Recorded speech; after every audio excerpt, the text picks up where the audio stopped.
barge came in at 12 minutes past midnight, slower than I had imagined a thing like that could come, and the mist on the river was so thick that for a long time I could see only the bow lamp moving against the dark and hear the slow wash of the water against the stone steps.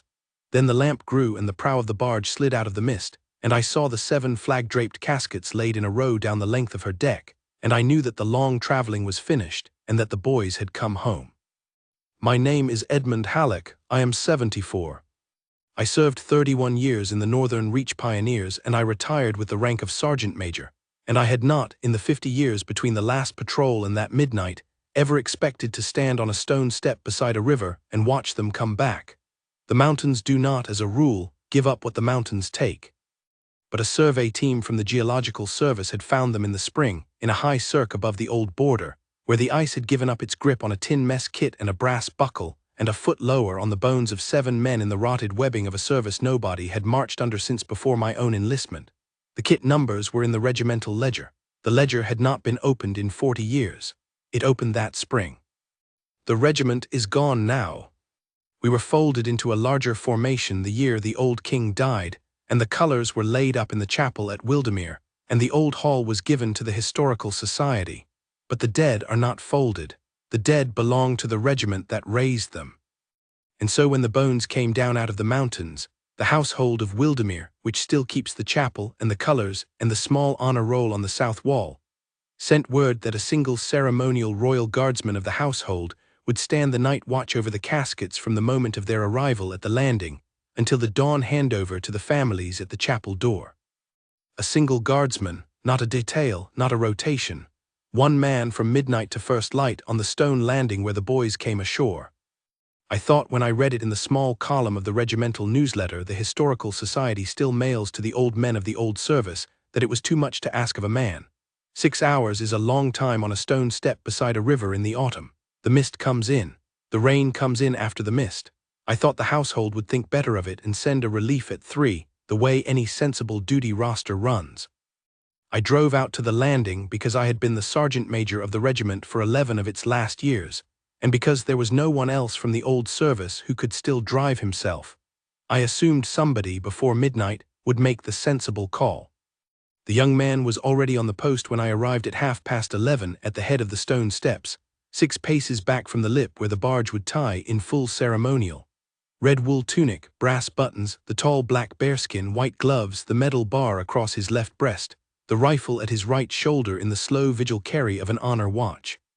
He had been put there at 11, the steward told me, because the household wanted him to take the post before the barge came in, so that the boys would come ashore to a guard already standing. I looked at the guardsman as I came past him on the path. He did not look at me. His eyes were on the river. His face was very young, not more than 26 or 27, and very still. I read the small brass plate above his breast pocket. The plate said, ALDREN. I stopped on the path. I am not a man who stops easily. I looked again at the plate. I looked at the face above it. The face did not move. The eyes did not move. I walked on slowly because the steward was waiting for me at the edge of the lamplight. Sergeant Major Halleck, he said.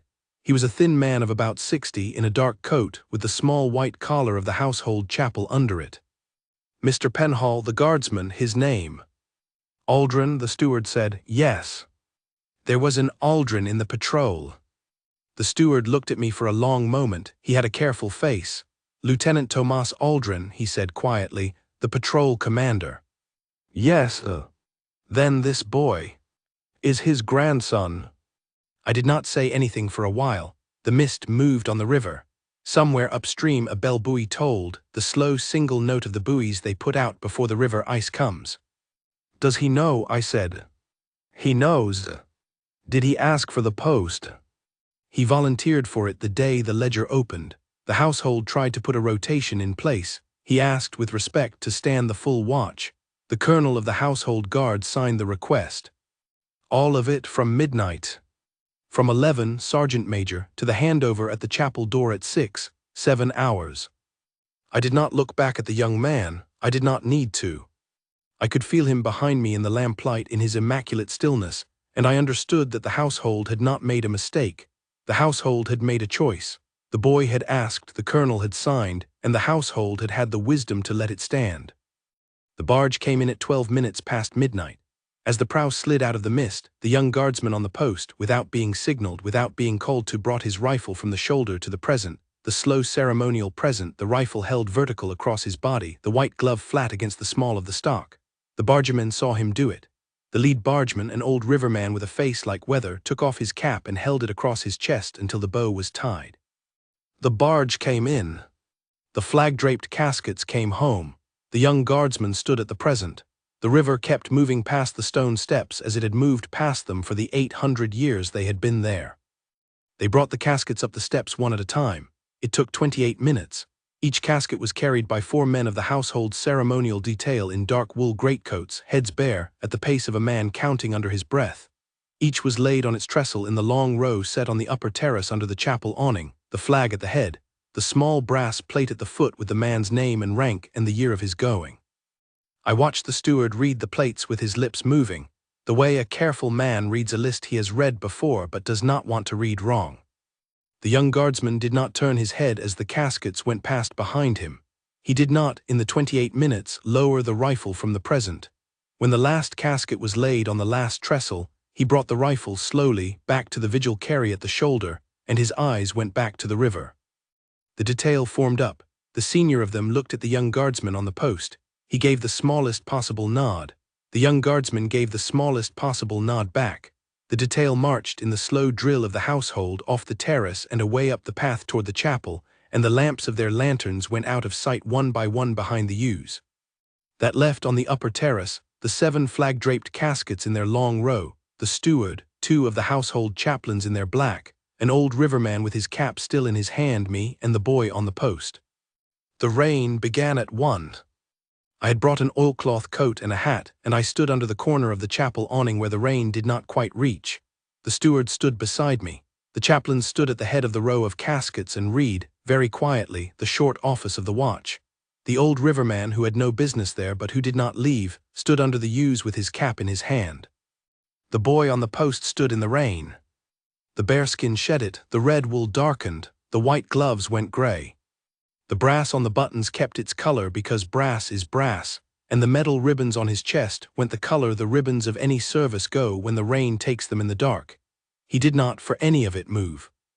The household manual permits the post officer to call a relief in foul weather or to instruct the guardsman to stand under cover. The post officer that night was the steward. The steward did not call a relief. He stood beside me under the awning and did not look at the boy. The chaplains read on. The bell buoy upstream tolled twice for the half hour. The rain came harder and then steadied and then thinned and then steadied again. The boy on the post stood as the rain came, and as the rain went, and as it came back, and the white glove on the small of the rifle did not move. The first hour, the second, the bell buoy at 2. I will not pretend the old sergeant major in me did not 3 times in the first 3 hours take half a step out from under the awning. The first time the steward put his hand on my sleeve and said, "Sergeant Major, he asked for this," I went back. The second time the steward did not even speak, he just looked at me. The third time I caught myself and went back on my own. After that I stood under the awning and watched the boy in the rain, and did the only useful thing left to a man my age in a moment like that, which is to keep my own face as still as the post. At 3 the livestream camera was set up on a small tripod at the far end of the terrace, well behind the boy, framed across the row of caskets and the bowed figures of the chaplains, and beyond them the dark of the river. The technician did not, the steward told me later, expect anyone to watch. The household had posted notice of the vigil on its bulletin and on the small page of the household website, and the camera was up because the household always puts a camera up. The country watched. I did not know it at the time. By 2 the live stream had 800 viewers, by 3 it had 11,000. By 4 it had 90,000, and by 5 250,000, and by the dawn handover the household servers had to be moved to a larger provider, because the small page on the household website had become, without anyone in the household intending it to be, the place where a nation that had not slept that night stood watch with a single boy in a wet bearskin over a row of 7 flag-draped caskets on a stone terrace by a river. The bell buoy at 4, the bell buoy at 5. The rain stopped at 5:40, the mist came back. The sky over the far bank went the very faintest gray, the color of pewter under a thin cloth, and then the gray went paler, and the lamps along the path began to lose their yellow against it, and the first birds in the yews behind the chapel began the small, uncertain notes they begin with before they commit to the dawn chorus. The families came at 6. They came up the path together, perhaps 14 of them, all in dark coats, all grown sons and daughters of the 7 men, and grandsons and granddaughters, and one great-grandson of about 19 with his hand under the elbow of an old woman who was, the steward whispered to me, the only living widow of any of the patrol.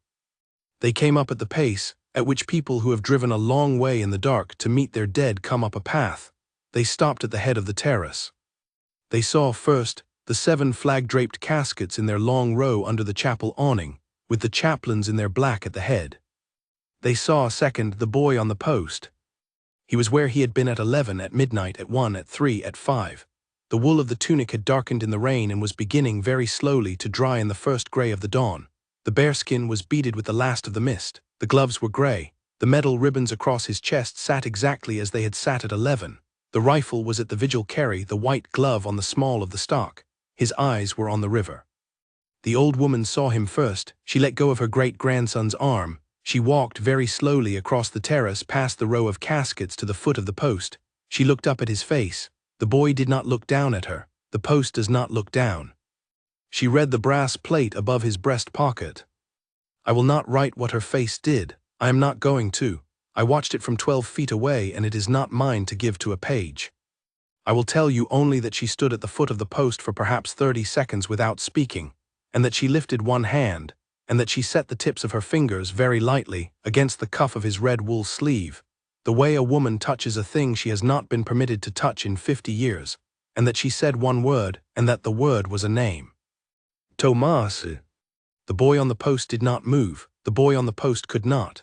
But I have, in 50 years of standing on parade grounds beside young men, never seen a guardsman's eyes do in the held discipline of a post what that boy's eyes did in the half-second after the old woman said her husband's name. The eyes did not leave the river. They did not waver.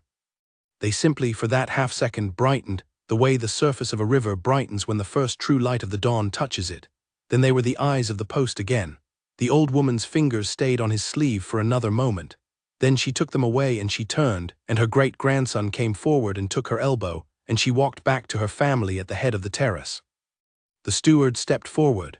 He spoke to the families very quietly, and told them that they were welcome to come forward and stand by the caskets of their men, that the household chaplains would lead the short blessing, that the caskets would then be carried up to the chapel of remembrance for the final rest, and that the watch would, at the moment of the lifting, be released.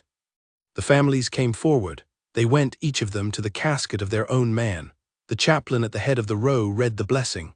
The old woman stood at the casket of Lieutenant Tomas Aldrin with her hand flat on the flag. She did not weep. She had, I think, done her weeping somewhere private and a long time ago.